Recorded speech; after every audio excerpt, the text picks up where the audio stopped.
19वीं सदी के अंतिम भाग तक हम ये मानते आ रहे थे कि मैटर बहुत ही छोटे छोटे पार्टिकल से बना हुआ है, जिसे एटम नाम दिया गया था। उस समय ये माना जाता था कि एटम को तोड़ा नहीं जा सकता।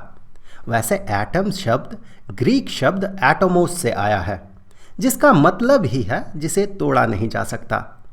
पर समय के साथ साथ बहुत सारे एक्सपेरिमेंट्स के रिजल्ट ने हमें ये बताया कि ऐसा नहीं है, बल्कि एटम और भी छोटे पार्टिकल्स इलेक्ट्रॉन्स, प्रोटॉन्स और न्यूट्रॉन्स से बना हुआ है। इन्हें सब एटॉमिक पार्टिकल्स कहा जाता है। इस चैप्टर में हम इन्हीं सब एटॉमिक पार्टिकल्स के खोज के बारे में तथा वो कैसे एटम को बनाता है, यानी कि एटम के स्ट्रक्चर के बारे में जानेंगे। इस खोज के दौरान हुए कुछ इम्पॉर्टेंट और इंटरेस्टिंग एक्सपेरिमेंट्स को डिटेल्स में जानेंगे। और उन एक्सपेरिमेंट्स को जानने से पहले इस इंट्रोडक्टरी वीडियो में हम उन एक्सपेरिमेंट्स का ओवरव्यू देख लेंगे, ताकि पूरी कहानी का ढांचा हमारे दिमाग में रच जाए। इन पार्टिकल्स में सबसे पहले खोज हुई थी इलेक्ट्रॉन्स की, वो भी एक बड़े ही अनरिलेटेड एक्सपेरिमेंट से, जिसे कैथोड रे एक्सपेरिमेंट कहा जाता है। इस एक्सपेरिमेंट के दौरान साइंटिस्ट्स को एक ऐसे पार्टिकल के बारे में पता चला जिसका मास नेग्लिजिबल था और जिसमें नेगेटिव चार्ज था। इस खोज में बहुत सारे साइंटिस्ट्स का इंडिपेंडेंट कंट्रीब्यूशन रहा था। इसी पार्टिकल को आगे चलकर नाम दिया गया इलेक्ट्रॉन।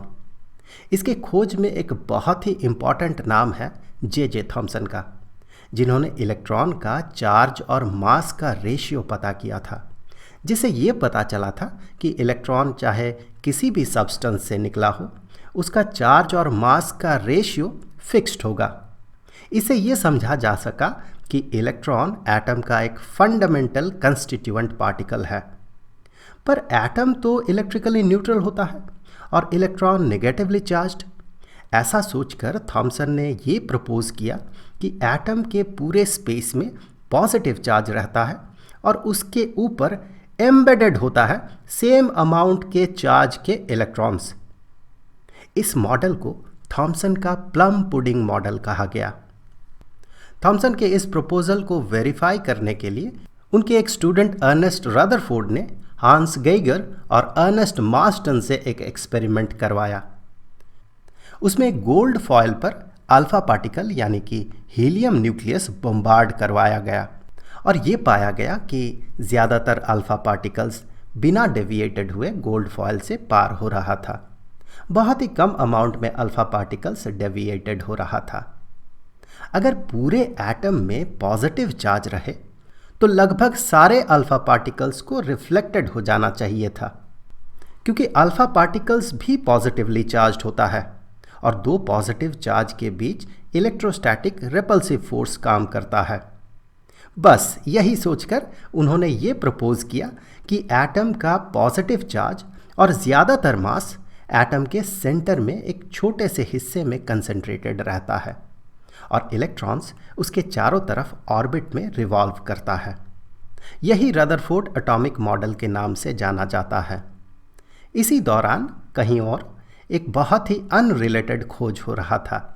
वाइट लाइट को अगर प्रिज्म से पार किया जाए तो वो उसके कंस्टिट्यूएंट कलर्स में स्प्लिट कर जाता है, जिसे लाइट का डिस्पर्शन कहा जाता है।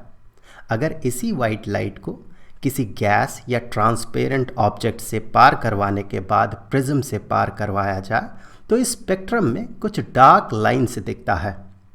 इस स्पेक्ट्रम को अब्सॉर्प्शन स्पेक्ट्रम कहा जाता है। अब्सॉर्प्शन क्योंकि वो मटेरियल जिससे लाइट पार हुआ वो कुछ खास कलर के यानी कि कुछ खास एनर्जी के लाइट को अब्जॉर्ब कर लेता है। अब इसका उल्टा भी होता है। अगर उसी गैस के कंटेनर के अंदर स्पार्क करवाया जाए तो ठीक वही लाइन्स दिखता है जो अब्जॉर्प्शन स्पेक्ट्रम में मिसिंग था। इसे एमिशन स्पेक्ट्रम कहा जाता है। ऐसा ही एक हाइड्रोजन का एमिशन स्पेक्ट्रम को स्टडी करते हुए थॉमसन के एक और स्टूडेंट नील्स बोर के दिमाग में ये आया कि एमिशन स्पेक्ट्रम में लाइट के रहने का मतलब तो यही होना चाहिए कि एटम के अंदर इलेक्ट्रॉन एक एनर्जी लेवल से एनर्जी लूज़ करके निचले एनर्जी लेवल पे आ रहा है। और अगर एमिशन स्पेक्ट्रम में कुछ खास एनर्जी का ही लाइट दिख रहा है तो मतलब इसका यही होगा कि एटम में इलेक्ट्रॉन्स खास एनर्जी लेवल्स में ही रहता है। इसी कॉन्सेप्ट को उन्होंने प्रपोज किया, जो कि बोर्स एटॉमिक मॉडल के नाम से जाना जाता है। इसके कुछ साल के अंदर ही रदरफोर्ड और एक एक्सपेरिमेंट करते हैं। वे नाइट्रोजन और अल्फा पार्टिकल के बीच कलिजन करवाते हैं और उनको मिलता है हेवी ऑक्सीजन और हाइड्रोजन न्यूक्लियस। इसी हाइड्रोजन न्यूक्लियस को प्रोटॉन नाम दिया गया और ये कंक्लूड किया गया कि पॉजिटिवली चार्ज्ड प्रोटॉन न्यूक्लियस का कंस्टिट्यूएंट पार्टिकल है। इसके कुछ साल बाद रदरफोर्ड के एक स्टूडेंट जेम्स शैडविक एक एक्सपेरिमेंट में प्रोटॉन जैसा ही एक पार्टिकल ढूंढ निकालते हैं जिसका मास लगभग प्रोटॉन के मास के ही बराबर था और वो इलेक्ट्रिकली न्यूट्रल था, जिस कारण उसका नाम दिया गया न्यूट्रॉन। अब न्यूक्लियस का पिक्चर क्लियर हुआ कि इसमें रहता है प्रोटॉन और न्यूट्रॉन। इसके आगे एटम का क्वांटम मैकेनिकल मॉडल आता है, पर वो आपके कोर्स के बाहर की बात है। और जो एक्सपेरिमेंट्स और डिस्कवरीज आपके कोर्स में है उनके बारे में अब हम खूब डिटेल्स में आगे के वीडियोस में बात करेंगे। रिलेटेड वीडियोस का लिंक और पूरे प्लेलिस्ट का लिंक आपको डिस्क्रिप्शन बॉक्स में मिलेगा। मिलते हैं अगले वीडियो में, तब तक के लिए खुश रहें। Good bye.